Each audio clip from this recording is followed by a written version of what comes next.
এই দেখুন বন্ধুরা, কেমনভাবে কত সহজভাবে এটা বানিয়ে নিয়েছি। আর আজ আমি লাবণী কিচেনে আপনাদের সবাইকে স্বাগত। আজ আমি একটি নতুন রেসিপি আপনাদের সাথে শেয়ার করব। সকালবেলার টিফিন। এই সকালবেলার টিফিনটা বানানোর জন্যে আমি এখানে নিয়েছি আটা। আটার মধ্যে আমি এখানে দিয়ে দেব পেঁয়াজ কুচি। নিয়েছি এখানে নিয়েছি গাজর কুচি, গাজরটাকে গ্রেট করে নিয়েছি। আর দুটো ডিম নিয়েছি, পেঁয়াজ কুচি নিয়েছি, আর বেশ কিছুটা লঙ্কা কুচি নিয়েছি। আমি এবারে আটার মধ্যে এগুলো দিয়ে দেব। দিয়ে এর মধ্যে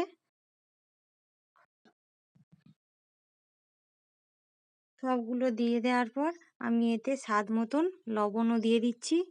দিয়ে আমি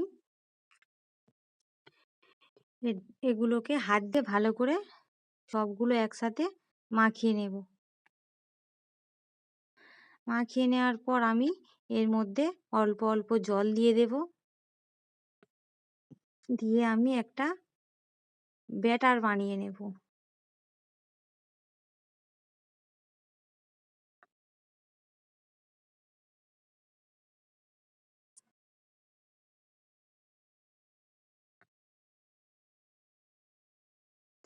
আর এটা বানানো খুবই সহজ আর খুব চটজলদি বানিয়ে নেওয়া যায়।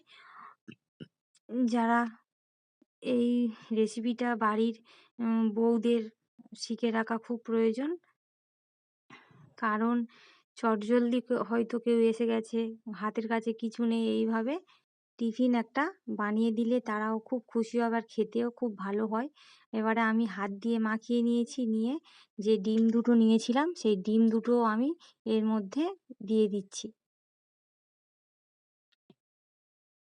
আপনারা চাইলে এখানে পোলট্রির ডিমও ব্যবহার করতে পারেন। আমাদের ঘরে দেশি ডিম, সেগুলো আমি এর মধ্যে দিচ্ছি। ডিমটাকেও আমি ভালো করে হাত দিয়ে মেখে নেব।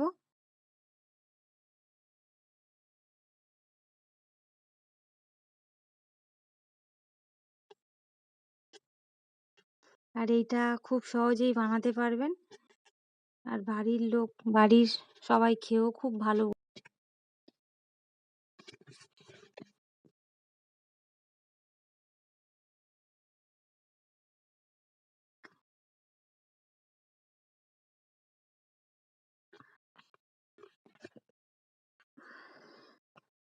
আমার এটা তৈরি করা হয়ে গেছে।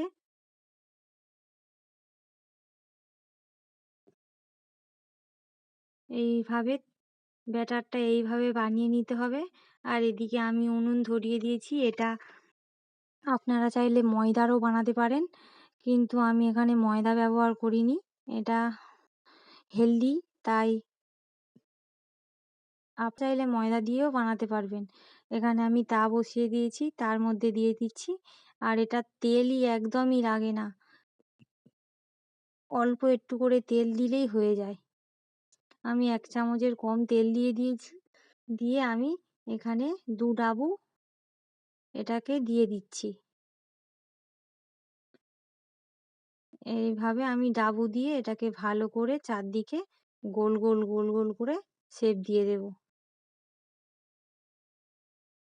আর এর মধ্যে আমি পেঁয়াজ দিয়েছি, গাজর দিয়েছি, আর লঙ্কা দিয়েছি, তাই এর স্বাদটা আরো বেশি সুন্দর হবে। গালের মধ্যে পড়লে ভালো লাগবে খেতে আরো। আর এটা 5 মিনিটও সময় লাগে না, খুব তাড়াতাড়ি হয়ে যায়। এই দেখুন বন্ধুরা, কত সহজে এর মধ্যে ডিম দেওয়া আছে, এমনি এমনিই ছেড়ে গেল। কত সুন্দরভাবে এটা উঠে যাচ্ছে তা থেকে। এবারে আমি উল্টে দিয়েছি, একটু জাস্ট ওপাশটা সামান্য টেনে নেওয়ার জন্যে। এটা হয়ে গেছে।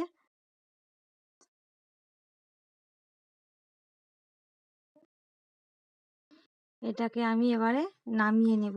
এই একইভাবে আমি আরো সবগুলো বানিয়ে নেব। আর এটা একদম নরম তুলতুলে হয়। আরো একটা হয়ে গেছে। এটাকেও আমি একইভাবে নামিয়ে নিয়েছি।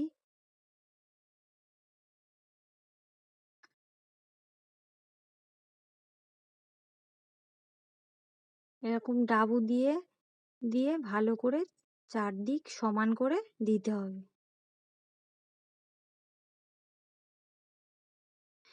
নাহলে অসমান বা এবড়ো-খেবড়ো হলে দেখতেও ভালো হয় না।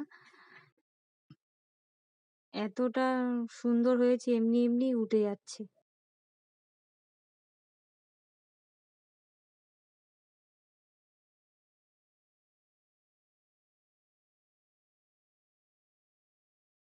আমার এখানে এবারে আমি সবগুলো বানিয়ে নিয়েছি। নিয়ে এটা আমি পেঁয়াজ দিয়ে সাজিয়ে নিয়েছি। আপনারা চাইলে পেঁয়াজ দিয়েও খেতে পারেন বা এটা সস দিয়েও খেতে খুবই ভালো লাগে।